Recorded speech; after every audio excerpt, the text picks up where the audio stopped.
का पुरस्कार है और हमारी तरफ से नमस्कार है।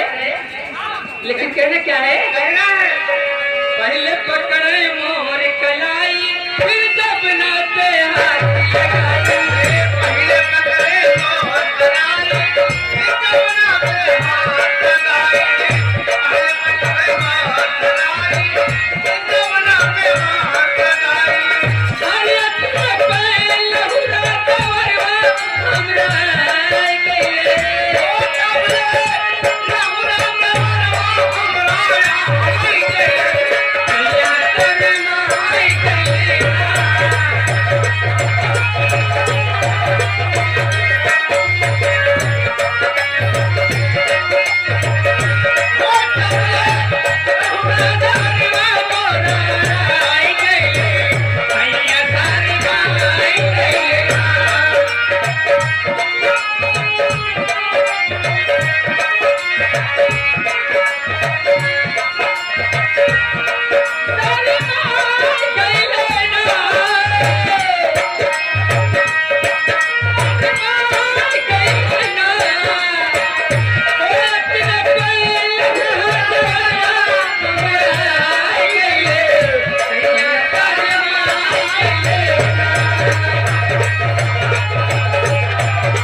शिव कुमार अन्नावा बाजार के रहने वाले 21 रुपए का पुरस्कार करते हैं। हमारी पार्टी बार बार नमस्कार करती है, लेकिन भाई करते ए भैया का हो का कहना बा मरिया जिला के बाजार पर काहे कोई हो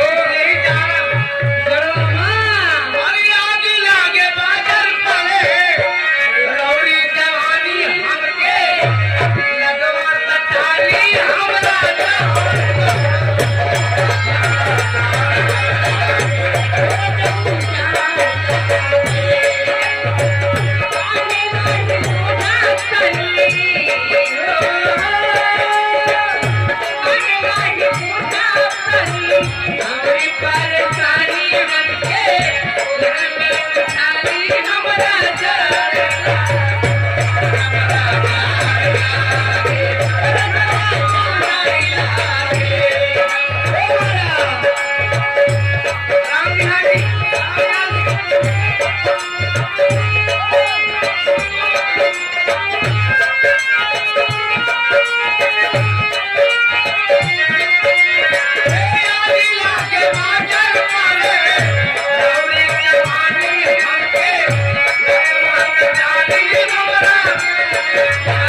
भैया की तरफ से ये 10 रुपए का पुरस्कार है। पार्टी की तरफ से नमस्कार मेरे फरमाइश है मुगली रे माई मुगली और सुमित नागे प्रशांत कुमार उनकी तरफ से 10 रुपए का पुरस्कार, लेकिन उनका भी फरमान है। पहले मुगली बड़ा हो गया, उसके बाद उनका फरमान मैं बताता हूँ।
लेकिन उनका फरमान है जहिया से छोड़ गए जहिया से चली गई ना हरी छोड़ी के हम के हरी जिंदगी भरी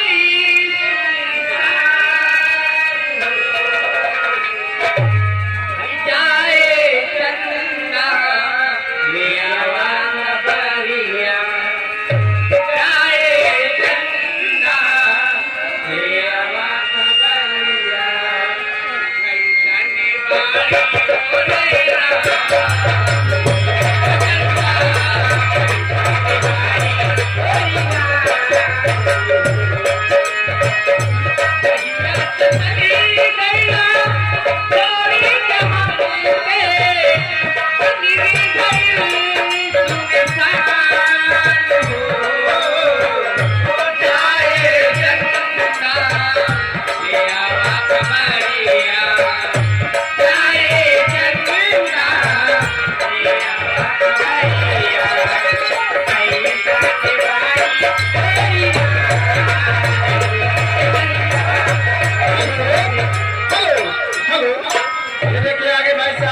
बाड़ी बंटी भाई 10 रुपये दे रहे हैं।